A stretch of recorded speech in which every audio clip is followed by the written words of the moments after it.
तो दोस्तों, एक और मंगलवार और मैं हाज़िर हूँ आपके सामने अंडरवर्ल्ड के कुछ नए किस्से कहानियाँ लेके। पिछले कुछ एपिसोड में आपने पठान गैंग और दिलीप अजीज़ का मर्डर और उसके बाद जो पठान और मजीद और हमीद जो दिलीप अजीज़ के दो बेटे थे उनके कुछ किस्से सुने। बीच में समद खान के मर्डर का भी किस्सा सुना। तो मुझे बहुत सारे मैसेज आए लोगों के 60-70 के करीब कि दाऊद और पठान गैंग की कहानियाँ बहुत सारी नेट पे अवेलेबल हैं और बहुत से लोगों को उनके बारे में बहुत कुछ पता है। कुछ और लोगों ने भी ये किस्से सुनाए हुए हैं जो पब्लिक डोमेन में हाजिर हैं। तो बहुत सी रिक्वेस्ट ये थी कि मैं आपको सुनाऊं मजीद और हमीद का उसके बाद क्या हुआ, जिनके बारे में कोई ज़्यादा इन्फॉर्मेशन नेट पे नहीं है। मैंने भी आपके मैसेज आने के बाद ये देखने के लिए कि ये बात कहाँ तक सही है, तो मैंने नेट पे बहुत खोज किया, बहुत सर्च किया, गूगल पे जाके कुछ और जो कुछ साधन थे डिफरेंट न्यूज़पेपर्स के उस ज़माने के, उस पे जाके, और कुछ जो चैनल्स ने जो क्राइम के प्रोग्राम बनाए थे उनमें से एक मैंने भी बनाया था जी न्यूज़ के साथ मिल के 2004-05 में। वो सब मैंने स्टडी किया तो कहीं भी मजीद दिलीप अजीज़ का जिक्र नहीं मिलता है। कुछ और मजीद हैं, अब्दुल मजीद कुट्टी का जिक्र है, अब्दुल मजीद नायर का जिक्र है, कुछ और अब्दुल मजीद हैं, कुछ उसमें कुछ पाकिस्तान का मेंबर पार्लियामेंट है जो जिसका मर्डर हो गया था, वो अब्दुल मजीद भी देखा। लेकिन जिस अब्दुल मजीद की मजीद खान की हम बात करते हैं उसका कहीं कोई जिक्र नहीं मिल रहा। बड़ी हैरानी की बात है कि इतने बड़े जो गैंग वार में शामिल थे दोनों भाई हमीद और मजीद, उनके बारे में कुछ इन्फॉर्मेशन कहीं से भी नहीं मिल रही है। तो मैं आपको वो सुनाता हूँ। आपने पिछले हफ्ते में सुना था कि कैसे दिलीप अजीज़ का मर्डर उसके घर के नीचे चिंदी गली के किनारे पे हुआ, समद खान ने किया। और उसके बाद जो एक दहशत का माहौल उस इलाके में बना, जो एक पठान गैंग को चैलेंज जो पेश किया था अजीज दिलीप ने उस और उसके बेटों ने, वो बहुत गर्मा गया वहाँ पे, क्योंकि किसी ने ख्वाबो ख्याल में नहीं सोचा था कि इतने भीड़ भाड़ वाले इलाके में, और वो इलाका जहाँ पे दिलीप अजीज़ के 5 दारू के अड्डे और जुए के अड्डे चल रहे थे, उस एरिया में जाके कोई आदमी तलवार से उसकी गर्दन काट सकता है। तो ये अपने आप में एक बहुत बड़ा हादसा था और एक लोगों में एक ऐसा माहौल बना कि शायद आगे वाले दिनों में इस किस्म के और किस्से, इस किस्म की और हरकतें देखने को मिलेंगी। और वही हुआ। समद खान के मर्डर के बाद जो माहौल बना पठान गैंग में वो ये था कि करीम लाला के ख़ानदान में कोई ऐसा शख्स और नहीं था जो करीम लाला के गैंग को आगे संभाल सकता, आगे चला सकता। कुछ बहुत सारे और लोग थे जो कुछ उनके दूर के रिश्तेदार थे जो अलग-अलग अपने काम धंधे करते थे। कोई होटल चलाता था, किसी का दारू का अड्डा था, किसी का जुए का अड्डा था, या अपने रेजिडेंशियल होटल्स वगैरह चलाते थे। कुछ लोगों के गोडाउन थे, वो गोडाउन वगैरह चलाते थे, किराए पे दे के सामान रखते थे लोगों का। कुछ लोगों की अपनी बिल्डिंग थी जिनसे उनको महीने का किराया आता था, जो लोग वहाँ रहते थे, दुकानें थी, रेस्टोरेंट थे, उनके किराए आते थे। तो इस किस्म से काम चल रहा था। लेकिन जो एक खतरा बहुत बड़ा पठान गैंग के सामने मंडरा रहा था, वो था दिलीप अजीज़ के 2 खूंखार किस्म के बेटे मजीद और हमीद। वो दोनों एक मौके की ताक में थे कि अपने बाप की मौत का बदला कैसे लिया जाए। वो जो उनका प्लानिंग करनी, वो एक ज़माना था, आपको थोड़ा याद रखना पड़ेगा कि उस समय ना तो ज़्यादा हथियार मुहैया होते थे और ना ही कुछ बड़ी गिनती में कंट्रैक्ट किलर वगैरह लोग मिलते थे जो आपके कहने पे किसी का कत्ल कर दें। तो ये एक बहुत बड़ी समस्या थी दिलीप अजीज़ के बेटों के सामने, इसलिए उन्होंने जो करना था खुद करना था। और पठान गैंग को ये बात अच्छी तरह मालूम थी कि ये दोनों लड़के जो फिज़िकली बहुत तकड़े थे, पहलवानों की तरह थे दोनों, 5-5, 6-6, 10-10 लोगों के साथ अकेले भिड़ जाते थे, उनके साथ मुकाबला किया जाए तो कैसा किया जाए। अब यह हालत ऐसी थी कि अपनी जान बचाने के लिए दूसरे को मारना ज़रूरी हो गया था।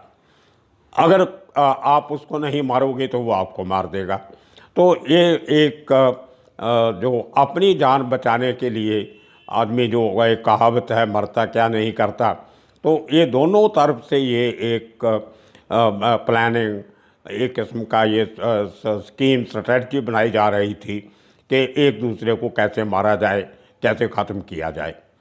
तो आम तौर पे अक्सर आपने देखा होगा कि जब हम किसी बड़े आदमी को नहीं मार सकते तो अपने गुस्से को शांत करने के लिए या दूसरे को सबक सिखाने के लिए कुछ सॉफ्ट टारगेट ढूंढे जाते हैं। और वो सॉफ्ट टारगेट जो होते हैं वो बुज़ुर्ग लोग होते हैं, जो फैमिली के मेंबर, जिनके पास कोई सिक्योरिटी नहीं होती, जिनकी किसी के साथ कोई दुश्मनी नहीं होती, उनके ख्वाबो ख्याल में नहीं पता होता कि उनको कोई मारेगा। तो पठान गैंग की भी इसी किस्म की कुछ हालत थी कि कोई बदला ले तो कैसा ले। और दो बड़े तकड़े आदमी घूम रहे हैं। कुछ दिनों के लिए मजीद जेल में था, तो पठान गैंग को लगा था कि जब तक जेल में है तब तक तो ठीक है, और हमीद भागा हुआ था इन दिनों में। लेकिन जैसे ही मजीद जेल से छूट के आया तो पठान गैंग के लिए ख़तरा बढ़ गया। अब समद खान इस दुनिया में नहीं था जो मजीद के साथ टक्कर ले सकता था, क्योंकि लड़ाई तो मजीद हमीद के साथ शुरू हुई थी सोनिया महल बार में, और वो लड़ाई का अंजाम यहाँ तक पहुँच गया कि हमीद मजीद के बाप को मार दिया गया।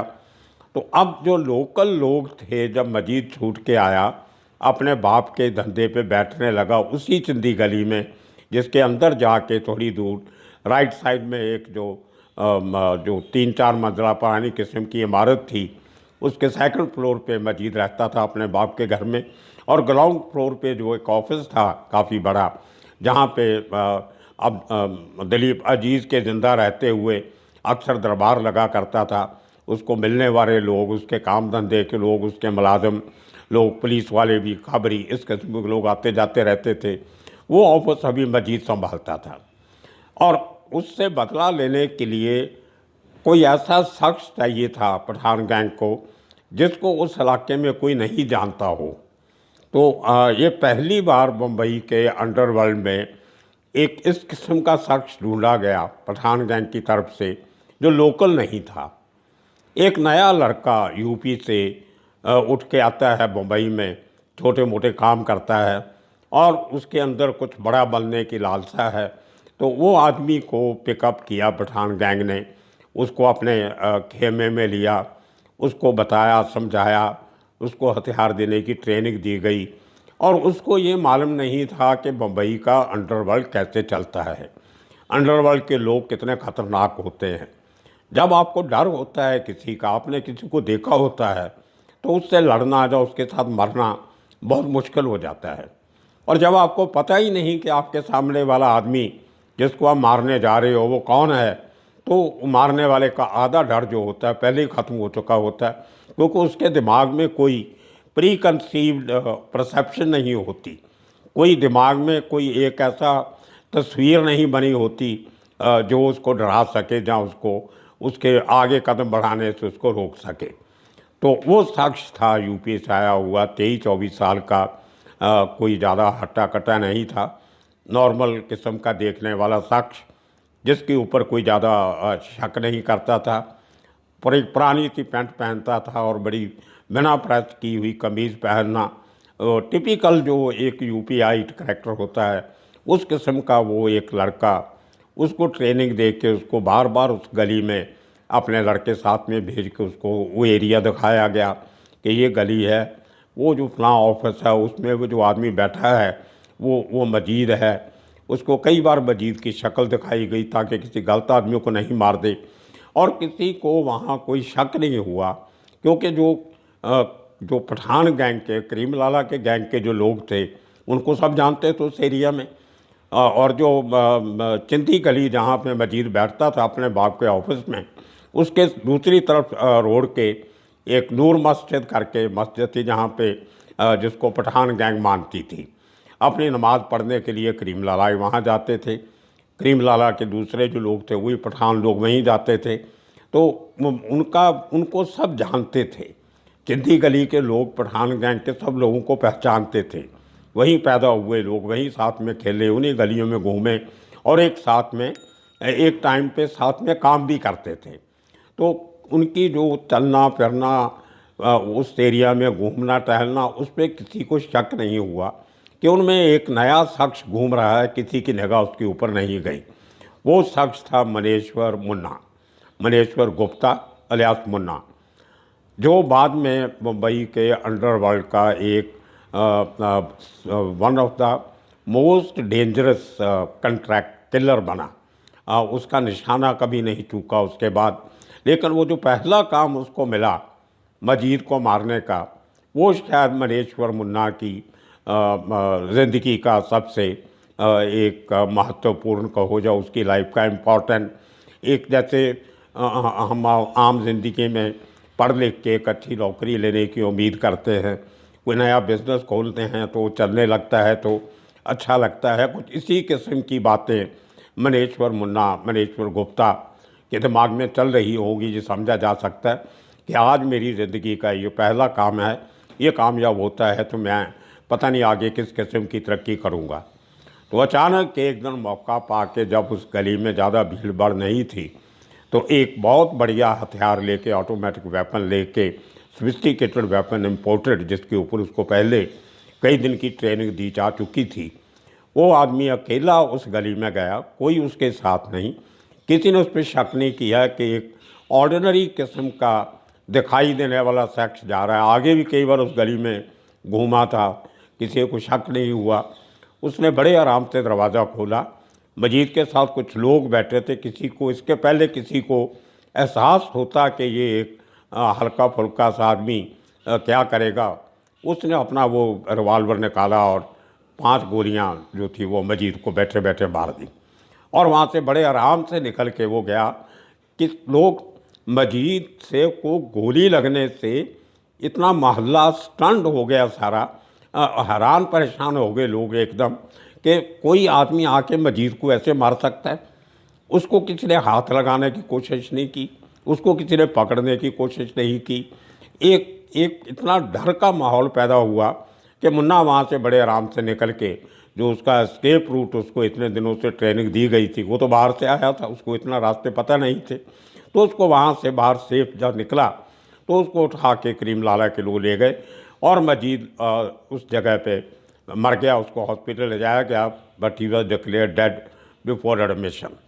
तो ये एक घर में, एक ही गली में, एक ही इलाके में 2 बड़े लोगों का मर्डर और बड़े डेरिंग तरीके से, एक की गर्दन काट के, एक को गोली मार के, तो ये दलीप अजीज़ की फैमिली के साथ जो हुआ, ये बम्बई के अंडरवर्ल्ड के इतिहास में शायद पहली बार ऐसा हुआ होगा जब आपस की दुश्मनियों में एक दूसरे के घरों के मेंबर्स को मारना शुरू हुआ।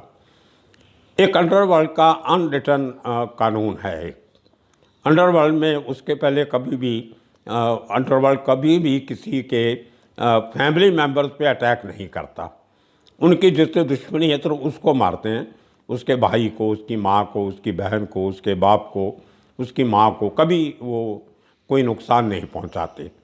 तो ये पहली बार हुआ था जब ये 2 यंगस्टर का जो डिस्प्यूट था, समद खान का और मजीद हमीद का, उस डिस्प्यूट में उनके बाप की लाश जान गई। तो ये एक दस्तूर टूटा था अंडरवर्ल्ड का, एक अनरिटन जो कानून था वो पहली बार टूटा था और उसका जो अंजाम था वो आगे जाके पठान गैंग को भी भुगतना पड़ा। मजीद के मरने के बाद हमीद ने अपने बाप का और अपने भाई का बदला लेने के लिए वो बहुत गुस्से में था। लेकिन वही समस्या जो थी कि जब बाप जिंदा था तो पैसे भी थे, असर रसूख था, पुलिस वालों से, खबरियों से टच होता था, अब ये नए यंगस्टर थे, इनकी इतनी जान पहचान भी नहीं थी, लोग इन पे भरोसा भी कम करते थे कि गुस्से वाले बहुत थे दोनों भाई। अब दोनों में से एक चला गया, खाली एक बचा। तो हमीद के लिए ये एक बहुत बड़ा एक इज्जत का सवाल बना कि मैं अपने बाप और अपने भाई की मौत का बदला कैसे लूँ। मैंने आपको पहले एक एपिसोड में बताया था कि दिलीप अजीज़ जो था वो कन्वर्टेड मुसलमान था। वो पहले हिंदू था, बाद में कन्वर्ट होकर इस्लाम कबूल किया और मुस्लिम बना। उनके पास एक पुराना एक लड़का काम करता था, हिंदू लड़का, काफ़ी सालों से, जिसका कोई अंडरवर्ल्ड की या क्राइम की या जराइम की दुनिया से कोई लेना देना नहीं था। लेकिन ये दो जिस घर में वो काम करता था, जिस घर में वो खाना खाता था, जिसके साथ वो उठता बैठता था, उसमें दो लोग चले गए। तो वो लड़का जो था वो उन्हीं दिनों में कन्वर्ट हो के वो भी मुसलमान बन गया। उसका नाम था सोहेल।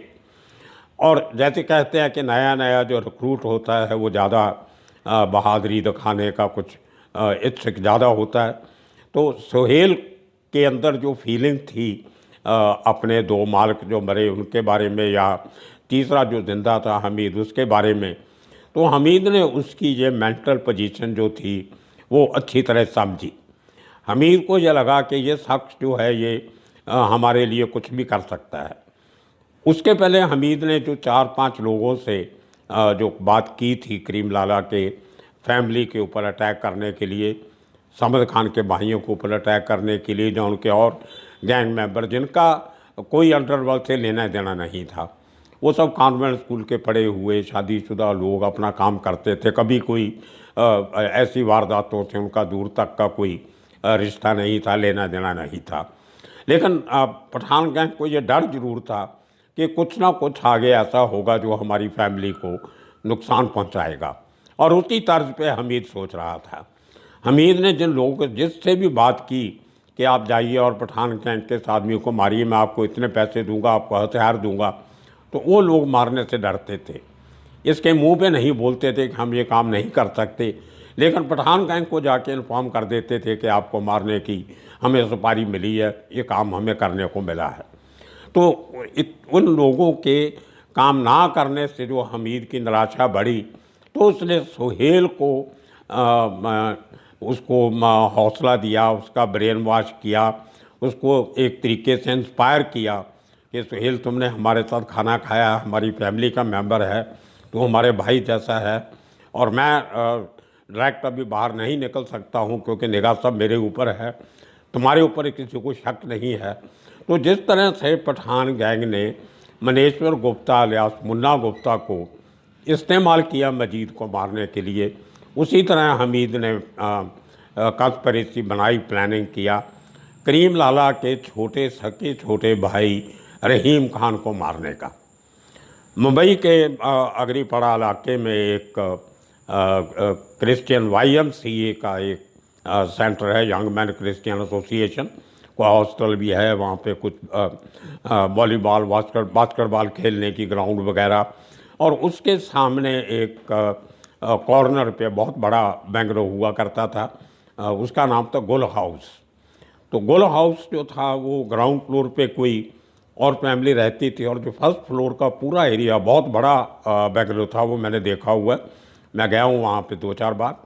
तो फर्स्ट फ्लोर पे रहीम खान, करीम खान का छोटा भाई करीम लाला का, वो उस फर्स्ट फ्लोर पे अपनी पूरी फैमिली और बच्चों के साथ रहते थे। तो गुल हाउस के ऊपर जब हमीद ने रेकी उसकी शुरू की, तो उसने पाया कि मैं यहाँ पे बता दूँ कि रहीम खान का कोई किसी किस्म का कोई अंडरवर्ल्ड से लेना देना, कोई छोटा मोटा केस, एक्चुअली बहुत से लोगों को तो मालूम भी नहीं था मुंबई में कि करीम लाला का कोई छोटा भाई भी है। इतनी लो प्रोफाइल रखने वाला वो आदमी रहीम खान। उनका एक होटल था लेमिंगटन रोड पे, और उनके एक दूसरे बेटे का दूसरा होटल था उस वहीं से बॉम्बे सेंट्रल एरिया में। तो वो उनके बेटे देखते थे, खुद आप देखते थे, कभी एक होटल में कभी दूसरे होटल में। तो 5 टाइम की नमाज़ पढ़नी, किसी से कोई बात भी नहीं करते थे वो। तो इस किस्म का आदमी जिसको बहुत चंद लोग जानते थे रिश्तेदारी में, या अपने मोहल्ले में, या पठानों में लोगों को मालूम था, बाहर किसी को पता नहीं था। तो हमीद को ये बात पूरी नॉलेज थी उस परिवार के बारे में। तो हमीद ने सोहेल को जब रैकी की गई गुल हाउस की को देखा गया कि फर्स्ट फ्लोर के एक बालकनी में सुबह 5 बजे बैठ के रहीम खान अपनी शेव किया करते थे, सामने गिलास रख के, कांच रख के, तो आईना रख के। तो वो 3-4 दिन सुबह जाके 5 बजे वो सोहेल को हमीद ने रहीम खान की शक्ल दिखाई। उसको चेहरा पट्टी बोलते हैं बम्बई की भाषा में, अंडरवर्ल्ड की भाषा में, कि जहाँ आपके चेहरे से पहचान करवाई जाती है। तो वो ताकि जब सोहेल अटैक करे तो किसी गलत आदमियों को नहीं मार दे, उसको मालूम होना चाहिए कि उसने किसको मारना है। तो उसके बाद सोहेल को और उसके जो सोहेल अब अकेला जाके तो मार नहीं सकता था, ज़िंदगी में पहला काम, और इतने बड़े आदमी को जाके मारना, गोली मारना। तो उसके साथ जो 2 आदमी और पैदा किए गए जो उसके साथ जो रैकी करने के लिए, और उसके मोटरसाइकिल पे जो चलाने वाला ढूंढा गया, उन लोगों को ये बताया, उनको ये नहीं बताया गया कि इस आदमी को मारना है। मारने की खबर सिर्फ सोहेल को मालूम थी। उसके जो 2 साथी साथ में बॉडीगार्ड उसके तैयार किए गए थे, उनको ये बताया गया कि ये बहुत अमीर आदमी है और रोज़ अपने घर से 5 लाख रुपए का कैश लेके एक बैग में रख के ये अपनी गाड़ी में निकलता है और इसको लूटना है।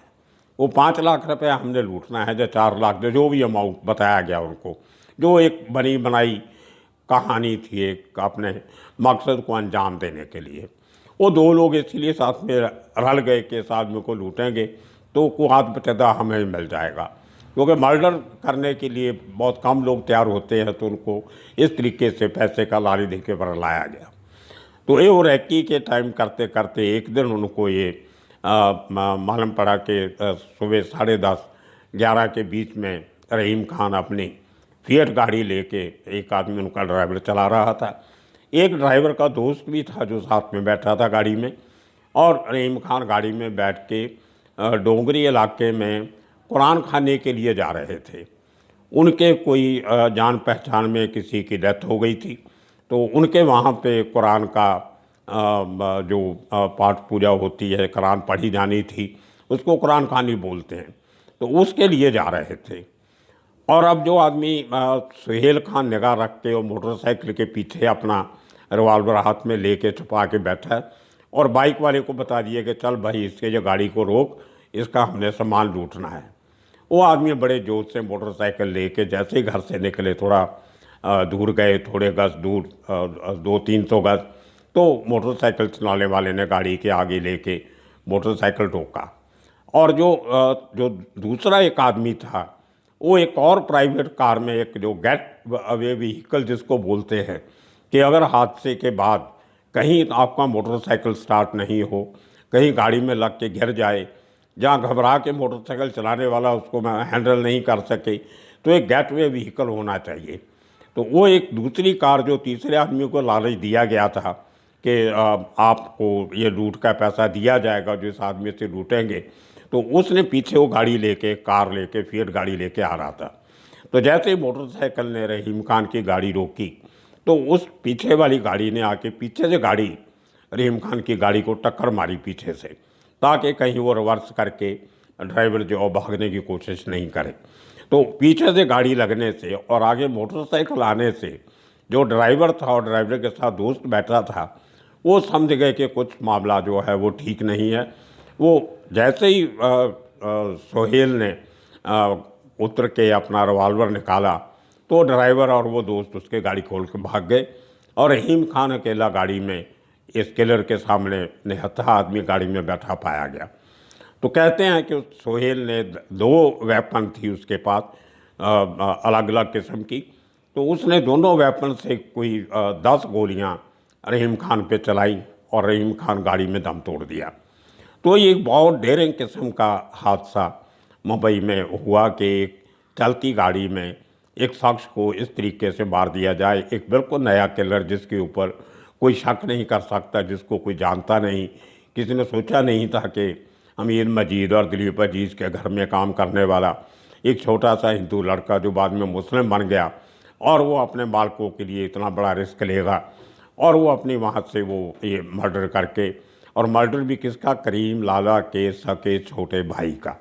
तो ये मुंबई में एक बहुत बड़ा हादसा था और बहुत डेयरिंग के, जिस डेयरिंग से दिलीप अजीज़ का मर्डर हुआ उसके घर में जाके, और जिस डेयरिंग से मजीद का मर्डर हुआ उसके घर में जाके, उसी किस्म की डेयरिंग मजीद हमीद ने प्लानिंग करके दिया। लेकिन ये बात जो पठान गैंग और जो दूसरे अंडरवर्ल्ड के गैंग थे उनमें काफ़ी चर्चा का विषय बनी कि नए लोगों से क्राइम करवाना कैसे आसान हो जाता है, पुराने लोगों को का इस्तेमाल उनके इलाके में करना कैसे ख़तरनाक हो सकता है। तो ये एक बहुत बड़ा हादसा हुआ। और इस मर्डर के बाद एक मुझे याद है किस्सा जो मैंने भी रिपोर्ट किया था अपने अखबार में, जो कैसे कैसे हुआ। टाइम्स ऑफ इंडिया ने जो रिपोर्ट छापी उसमें लिख दिया था, gangster shot dead on broad daylight. ये एक हेडलाइन थी टाइम्स ऑफ इंडिया के 3 नंबर पेज पे। तो जब थोड़े दिनों के बाद उनके वो अंत क्रियाक्रम के बाद और जो रिलीजियस सेरेमनीज़ होती हैं वो करने के बाद, जो रहीम खान की फैमिली थी उन्होंने टाइम्स ऑफ इंडिया को नोटिस भेजा कि जो होना था हमारे साथ वो तो हुआ, लेकिन आपने हमारे आदमी को, हमारे बाप को, जब मेरे पति को आपने गैंगस्टर कैसे कहा। और shot dead broad daylight तो ठीक है, लेकिन वो गैंगस्टर नहीं था, वो तो शरीफ आदमी था, आम आदमी था, उसका कोई लेना देना नहीं था क्राइम से। तो वो नोटिस एक बहुत बड़े वकील से ड्राफ्ट करके टाइम्स ऑफ इंडिया को भेजा गया और 1 हफ्ते का नोटिस दिया गया कि अगर आपने ये खबर में तरमीम नहीं की या इसको वापस नहीं लिया या इसको डिनाई नहीं किया तो हम आपके ऊपर मानहानि का केस करेंगे। और मैं जब से टाइम्स ऑफ इंडिया पढ़ रहा था, पहली बार मैंने अपनी ज़िंदगी में देखा कि टाइम्स ऑफ इंडिया ने उसी तीसरे सफ़े पे बड़ी खबर छापी कि ये हमारी रिपोर्टर से गलती हो गई, वो मरने वाला कोई क्रिमिनल नहीं था, गैंगस्टर नहीं था, वो शरीफ आदमी था, हम अपनी वो गलत रिपोर्ट की माफ़ी मांगते हैं।